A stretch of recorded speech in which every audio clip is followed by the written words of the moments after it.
오늘 찬양대에서 하늘간을 바글기는 부르는데 그걸 저하고 무슨 약속을 했는지 그건 모르겠어요. 제가 한국에서 있으면서 545장이죠. 옛날 찬송가로는. 제가 왜 이 말씀을 드리냐면 한 교회에서 11년 동안 있으면서 장례식만 무려 28번을 하고 그 중에 반은 제가 시신을 다 닦아서 다 묶었습니다. 그래서 그 찬송을 부르는데 제가 지금 어디 와 있는가 정신이 좀 헷갈렸어요. 참으로 마지막 가는 분들에게 찬송을 불러주면서 그 생활을 하고 여기 온 지 저는 7년 됐습니다. 7년 돼서 여기서 생활을 하면서 한편으로는 목사지만 때로는 힘든 시간들도 있었고 그럴 때마다 제가 살고 있는 저 버나비에 있는 디얼레이크에 가서 한 2시간 동안 걷기도 하고 뛰기도 하면서 하다가 벤치에 앉아서 기도합니다. 하나님, 나를 왜 밴쿠버에 보내셔가지고 이게 행복한 건지 이게 불행한 건지 주님한테 가끔 물어볼 때가 많습니다.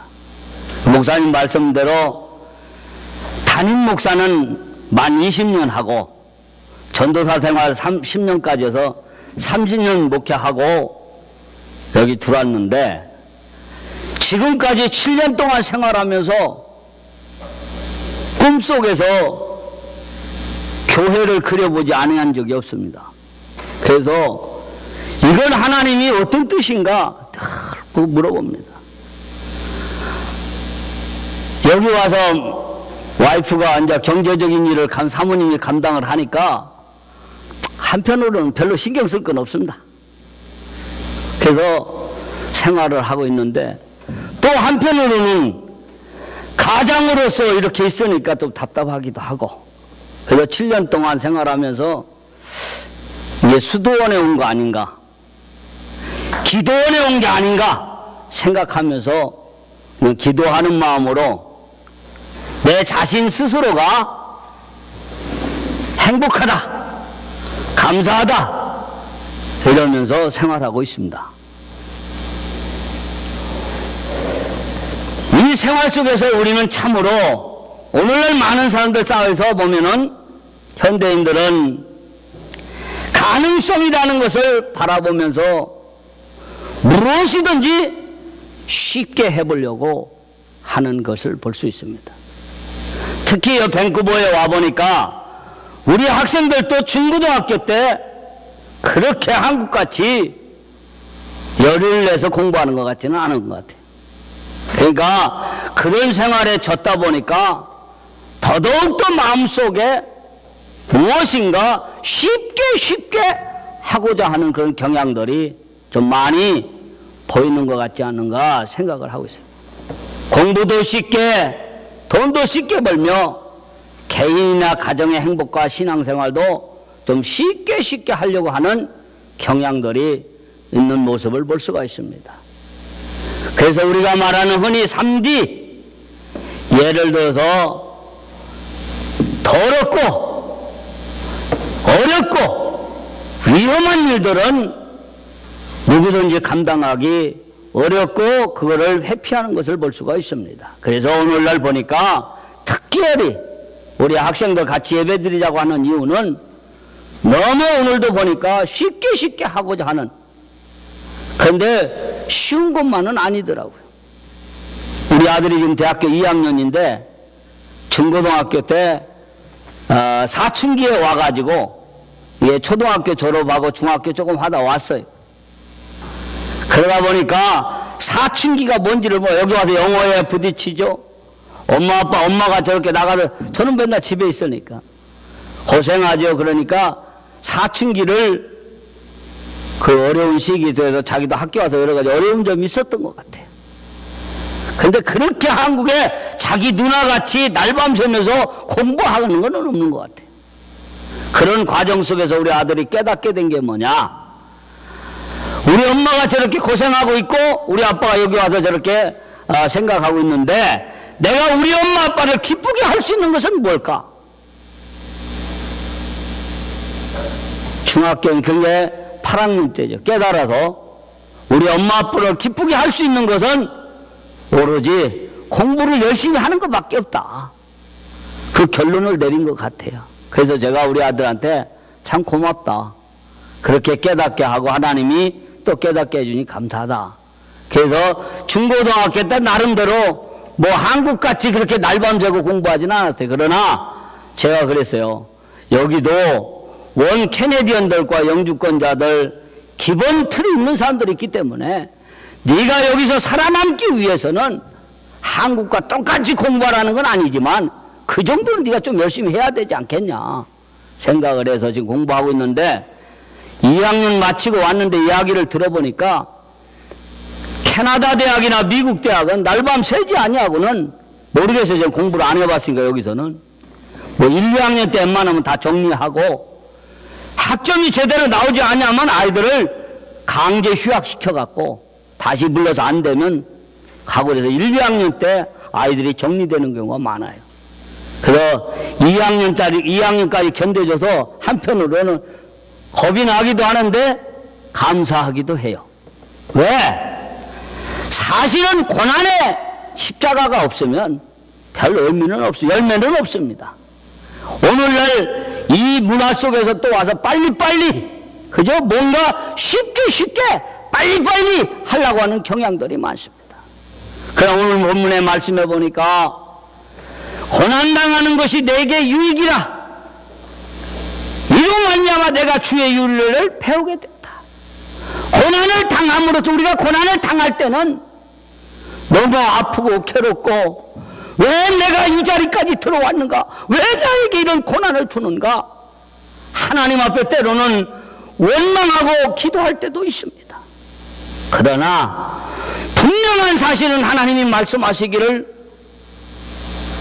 고난당하는 것이 너희들에게 유익이고 고난 안에서 진리를 배울 수 있는 길이 있다고 주님은 말씀하고 있습니다. 성경에 기록된 많은 인물들을 보면 고난의 십자가를 통해서 부활의 영광의 자리를 앉는 자들이 있습니다. 오늘 많은 사람들은 예수 믿는 것도 세상의 도깨비 방맹이처럼 뚝딱 하면 뭐가 나오는 식으로 신앙생활을 하려고 하는 경향들이 많습니다. 무엇인가 쉽게 무엇인가 빨리빨리 이루려고 하는 경향들이 많습니다. 그러나 주의 말씀 안에 보면 많은 고난의 증인들을 보면 예수님도 십자가의 고난 속에서 십자가의 죽음 속에서 부활의 영광에 참여하는 것을 볼 수가 있습니다. 오늘을 살아가고 있는 우리 젊은이나 이 이민생활 속에서 쉬운 것만은 아니라는 사실입니다. 제가 7년 동안 있으면서 뭐 집에서 맨날 뭐 성경이나 보고 목사니까 기도나 하고 그러고 있는 줄 알지만 순간순간 밖에 나가서 뭐 아르바이트도 하고 여러 가지 해봤습니다.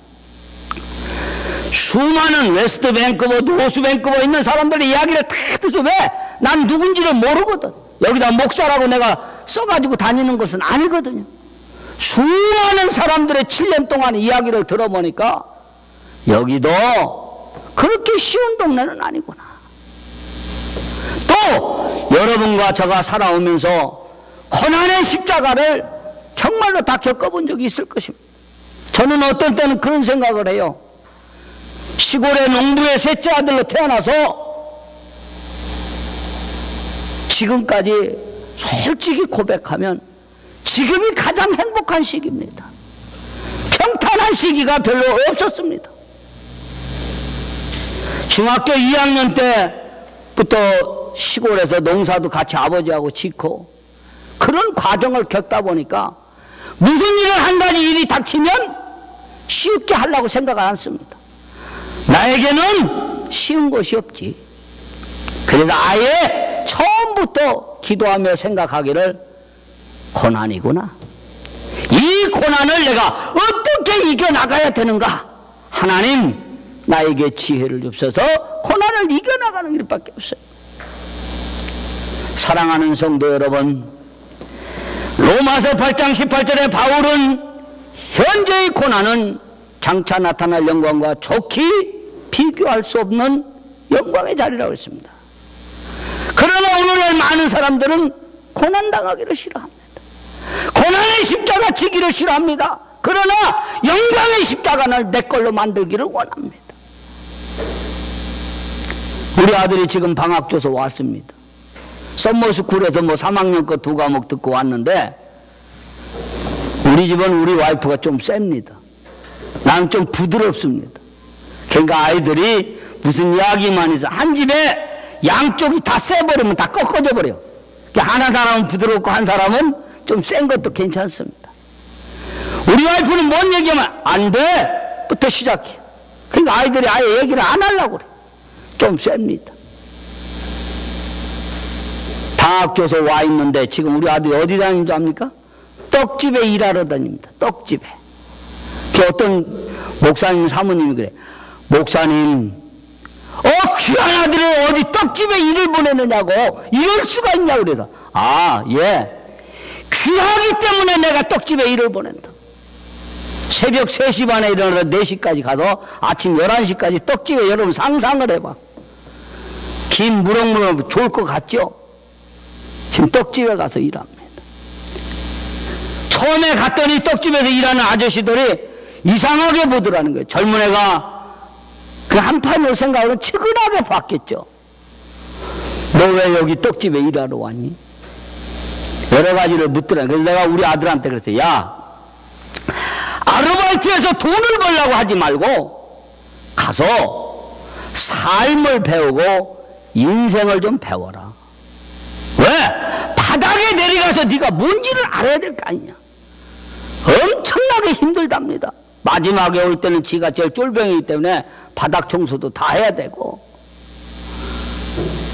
사랑하는 여기 학생들 많이 앉아있지만은 부모가 주는 돈, 용돈 참 쉽습니다. 여기 밴쿠버에 유학 오는 유학생들 수많은 학생들을 만나보지만은 부모가 주는 돈, 카드 마음대로 긁었습니다. 고난이라는 걸 몰라. 어려움이라는 걸 모릅니다. 그래서 저는 요즘 생각을 해요. 우리 아들한테 그래. 야, 고맙다. 잘 감당하니 고맙다. 왜? 고난의 십자가가 없이는, 제가 우리 아들한테 그래서 영광의 십자가도 없다. 한 가지 예를 들겠습니다. 한국에 부모님이 300억 재산을 가진 가정이 있었습니다. 300억. 뭐 학생들은 감이 올는지는 모르지만 300억 가진 부모님이 있었는데, 미국에 유학 보내서 자식을 잘 아들을 키웠어요. 키워서 한국에 돌아왔습니다. 재산이 있고 얼마나 편안하게 아이를 잘 키웠겠습니까? 부모의 심정은 자식 잘 되는 게 가장 소원이고, 하나님의 소원은 뭡니까? 자녀들, 하나님의 성도들이 잘 돼요. 그죠? 그게 목적입니다. 잘 키웠습니다. 돌아왔습니다. 그런데 지금까지 고난의 길을 걸어봤나요? 십자가의 길을 걸어봤나요? 아무것도 못. 이제 애인 만나서 결혼해서 살기는 살아야 되는데 이게 뭐 직장이 싫어. 여러분, 끔찍한 사고를 저질렀습니다. 부모님을 살해하고 그것도 감추기 위해서 집에다 불을 질렀습니다. 여러분 한번 상상을 해보세요. 무기징역을 받아서 지금 20대에 들어갔는데 감옥에서 지금 40이 넘도록 앉아 있습니다. 부모를 살해하고 그것도 완전 맘대로 끊기 위해서 불을 질러요. 왜 제가 이런 말씀을 드리느냐. 물론 자식 잘 되고 자식들 편안하게 공부하고 용돈 편안하게 주고 좋죠. 그러나 그것만이 전부는 아니더래요. 따라하세요. 아픈 만큼 고난만큼 성장한다. 할렐루야. 여러분, 유익이 있습니다. 고난만큼 성장하고 아픈 만큼 세워지게끔 돼 있어요. 여러분, 저와 여러분들이 이 자리에 여기까지 그냥 왔습니까? 주님 찾아가 힘들고 어려울 때 그저 고난의 십자가를 붙잡고, 주님 아픔의 십자가를 붙잡고 그것을 견뎌내니 지금 이 자리에 있는 겁니다. 제가 지금 여기 와서 치료하고 있는 것 중에 하나가 하지정맥류, 그죠? 여기 다리에 핏줄이 다 올라와 가지고 하지정맥류를 한국에서 치료를 하고 오려니까 공항에서 뭐 시비 걸 것 같아서 수술 예약을 잡았다가 그냥 여기에 와서 지금 치료를 받고 있는데, 한 3년 전에 치료받았는데 또 이게 심줄이 또 솟아요. 여기는 약물로 치료합니다. 약물을 넣으면 그 혈관 속에 들어가서 그 혈관을 조절하는가 봐요. 그러면 목사님은 목회를 얼마나 열심히 했으면 하지정맥류까지 생기더라 서 있었느냐? 여러분, 시골 목회 하다 보면 때로는 밭에 가서 논에 가서 연세 드신 분들 내가 해야 될 일도 도와줄 일들도 있어요. 또 시골 목회 하다 보니까 시간이 많으니까 그러잖아요. 그러다 보니까 어떤 때는 교회 성도 수보다 짐승이 더 많았어요. 교회 성도보다 짐승이 더 많았다니까. 그럼 목사님 뭘 키웠습니까? 염소도 키웠어. 왜? 시골에서는요, 목사가 부지런하지 않으면 따라오지를 않아. 그러다 보니까 하지정맥류가 생겨가지고 굉장히, 근데 이 하지정맥류를 요즘 치료하면서 생각을 많이 해봤어요. 신부정증으로 한 성도 하나가 나중에는 보니까 저 다리 밑에서부터 다리가 썩어 올라와요. 여러분, 얼마만큼 고통이 있겠습니까? 제가 이 하지정맥류 치료하면서 그 성도가 자꾸 떠올라요. 이야, 목사는 가서 말씀으로 위로하고 그랬지만 이 하지정맥류 혈관 하나가 터져 나올 때요, 저녁에 잘 때 여러분 이 다리 한쪽이요 잘라져 나가는 것 같아요. 통증이. 그래서 크게는 작게는 하나님이 저를 밴쿠버에 보내주셔서 7년 동안 사실 우리 와이프한테도 고마워요. 열심히 일하니까. 내년에는 뭐 조그마한 가게 하나 또 뭐 한다고 그러는데 모르겠어요. 기도하고 있는데 내가 목회를 해야 되는데 왜 그 사람이 또 가게를 한다고 하는지 모르겠어요. 경제적인 뭐 책임을 지겠다고 그러는 것 같은데 늘 고마워요. 감사하고 수도원 생활하는 것 같고. 그런데 요즘 생각으로는 그래요. 밴쿠버에 오지 아니하고 브라질에 가서 지금 7년 동안 있었으면 어떻게 됐을까? 또 생각해보고 여러 가지를 생각해. 원래는 브라질로 가려고 보따리를 다 쌌다가 중간에서 일하는 목사님이 문제가 있어서 방향을 이쪽으로 틀어서 우리 박상훈 목사님을 또 이렇게 만나게 됐습니다. 참 우리 형님 같고 늘 저에게 든든한 힘이 된 목사님 옆에 있으니까 감사합니다. 그래서 여러분, 오늘 우리가 말씀을 들을 거면 첫째 그랬죠? 아픈 만큼. 여러분, 아프고 고난당할 때는 다 싫어. 그 자리에 가 있고 싶잖아. 하나님 왜 이 자리에 놨냐고 불평하고 원망할 때도 있습니다. 그러나 그 고난이 우리의 인격과 우리의 신앙과 우리의 믿음을 한 단계 성장시킬 수가 있습니다. 그러니 여러분, 이 자리에 지금도 고난당한 자들이 있습니까? 아픔을 당하고 있는 자들이 있습니까? 여러분, 그 자리에서 감사하고 이것을 통해서 나에게 한 단계 성장할 수 있는 길이라는 것을 꼭 기억하시기를 바랍니다. 두 번째, 아픈 만큼 나를 강하게 합니다. 그래서 저는 우리 애들한테 늘 얘기가 그럽니다. 아이들에게 강하게 자라라고 하지 약하면 세상에서 살 수가 없습니다. 치일 수밖에 없습니다.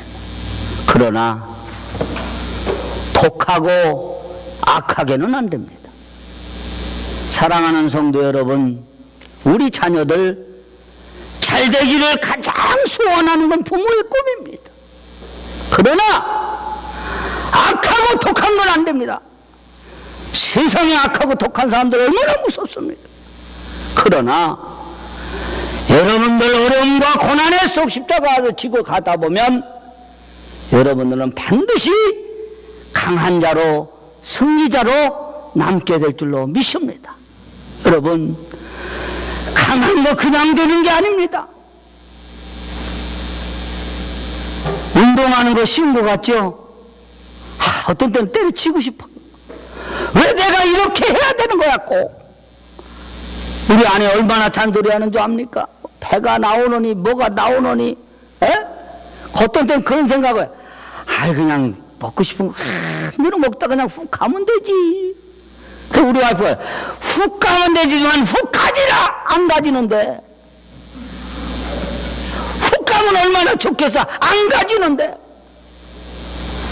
그래서 조절하라고 하는데, 참으로 운동 하나 하는 거, 내 몸 하나 단련하는 하는 것도 쉬운 일이 아니야. 뱃살 좀 빼는 것도 쉬운 일이 아니야. 모든 것이 고난의 연속이야. 아픔의 연속이야. 근데 그러고 나니까 내가 움직이기에는 편하고 좀 쉬워져. 운동 하나만 보더라도 그렇습니다. 여기에 우리 학생들이 앉아있지만 여러분들 쉽게 빨리 뭐 하려고 아예 생각을 하지 마시고, 예수님도 내가 믿고 있는 예수 그리스도도 십자가의 고난을 쳤을 때 부활의 영광이 있었구나 생각을 하면서, 이 아픔과 고난이 나에게 주는 것은 바로 나를 강하게 만든다고 믿고, 여러분 그 고난을 나의 유익으로 꼭 삼으시기를 주의 이름으로 축원해 드립니다. 마지막 세 번째로, 고난은 우리에게 큰 열매를 줍니다. 사랑하는 성도 여러분, 고난 없이 열매 없습니다. 십자가의 고난 없이 부활의 열매, 영광의 열매가 없습니다. 오늘날 많은 사람들이 예수 믿는 것이 엄청 복잡한 걸로 생각해. 여러분, 예수 믿는 사람은 그저 좀 단순하게 살아요. 복잡하게 생각해봐야 머리만 복잡해. 자, 그럼 예수 믿는 거 왜 복잡하냐? 여러분 가만히 생각해봐. 오늘 우리 한번 생각해 봅시다. 예수 믿는 것은 복잡한 것이 아니라, 첫째, 내 힘으로 사느냐, 두 번째, 하나님의 힘으로 사느냐. 할렐루야. 여러분들 자신을 한번 생각해 봐. 어떤 때는 여기 서 있는 목사도요, 한국에서 열심히 뛰다 보면 어떤 때는 내 열심으로 갈 때도 있었어. 내 힘으로. 그죠? 젊으니까. 그런데 어떤 때는 그걸 딱 내려놓고 새벽에 주의 재단에 엎어지면, 주님, 이 어리석은 목사 왜 내 힘으로 살려고 하는가? 그죠? 내 힘으로 살려고 하는 것은 신앙생활이 아닙니다. 하나님의 힘으로, 주님 주시는 힘으로 날 살아가게 하여 주옵소서. 여러분 매 순간순간마다 주님 앞에 물어보시기를 바랍니다. 지금 과연 나는, 지금 내가 하나님 앞에 일하고, 하나님 앞에 무슨 일하고, 세상에서 일하고 있지만은 과연 나는 내 힘으로 하고 있는지, 하나님의 힘으로 하고 있는지. 여러분, 하나님의 힘으로 하는 자는 어떤 고난도, 어떤 시험도, 어떤 환난도 이길 수 있어. 그것이 바로 열매가 되어지는 줄로 믿습니다. 사랑하는 성도 여러분, 말씀을 정리합니다. 오늘도 큰 아픔이 있는 것만큼 나를 성장하게 하고 성숙하게 만듭니다. 인격뿐 아닙니다. 신앙도 마찬가지입니다. 여러분들을 성장하고 성숙하게 만듭니다. 아픈 만큼 나를 강하게 만들어 주시는 주님, 오늘도 나에게 주어진 이 고난을 원망하고 회피하려고 하지 말고 주님, 나를 강하게 만들어 주옵소서. 이 땅에는 약한 자는 살 수 없습니다. 독한 자는 제해되어야 됩니다. 악한 자도 대해되어야 됩니다. 강한 자만이 살아남아 십자가의 승리자들이 되어야 될 줄로 믿습니다. 아픈 만큼 열매가 따라오는 법입니다. 오늘도 우리는 특별히 밴쿠버에서 보니까, 우리 학생들 대상으로 보니까 공부도 쉽게 뭐든지 빨리빨리 하려고 그러는데, 모르겠어요. 제 개인적인 생각은 중국이나 아시안 계통의 학생들은 여기 오면 한국식으로 좀 공부해야 돼. 그래야 살아남을 수가 있습니다. 제 생각이 그렇습니다. 근데 우리 아들한테 그랬어요. 야, 여기 캐네디언들은 이미 수백 년 다 자리 잡은 사람들이라 그 사람들을 이길 수 있고 그 사람들과 경쟁할 수 있는 것은 실력밖에 없다. 실력. 공부도 항상 안 합니까? 학생 때나 공부하는 거예요. 그래서 정말로 한국처럼 뭐 과외하고 학원 12개 댕기라는 말이 아니라 정말로 정신은 그런 정신을 가지고 해야만이, 왜? 제가 1년에 수도 없이 UBC에 들어가서 학생들 이사 나오는 거 유학원을 통해서 데리고 나옵니다. 가보면 1학년 못 견뎌서 나오고 2학년 못 견뎌서 나와서 다 나와요. 그 내가 그래요. 예. 싣고 나오면서도 그래요. 세상은 그렇게 쉽지가 않다. 물론 내가 캐나다에서 공부는 안 해봤지만은 학교 그것이 고난이 어렵다고 힘들다고 그만 포기하고 나온다면 너 세상에 나가서는 뭘 할 거냐? 한마디 조용. 왜? 부모는 못해요 그 말을. 왜? 그저 사랑스러워. 그래? 힘들어? 보따리 싸고 나와. 그러면 어떻게 됩니까? 참 제가 7년 동안 보면서 수많은 학생들을 접하면서 쉽게 빨리빨리 여러분 성장하고 강하고 열매를 바라볼 수가 없습니다. 성경의 믿음의 조상들, 세상도 이 밴쿠버도 살기 좋다고 하지만 그렇게 호락호락한 동네가 아니에요. 반드시 여러분들이 지고 가야 될 고난의 십자가를 반드시 질 때 그것이 나에게 유익이요, 그것이 나에게 강함과 열매와 또한 우리에게 성장과 성숙의 기회가 되어줄 줄로 믿습니다.